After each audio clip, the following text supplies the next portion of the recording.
Setting default assembly variables. So if we come in, or default values for assembly variables.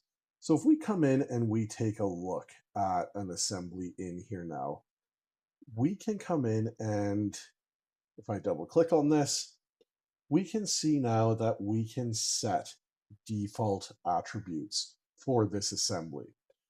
So if I set something in here to 1, for example, on this assembly, if I go and use this in an estimate, so I'm going to just pick a estimate here, and I'm going to go grab that assembly.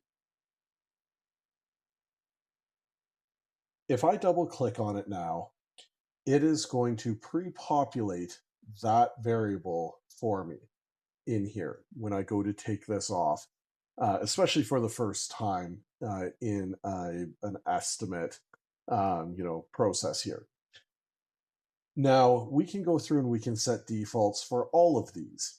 And what you can also do in here, if you have a collection of assemblies, you can right click on the folder and use the bulk update tool here.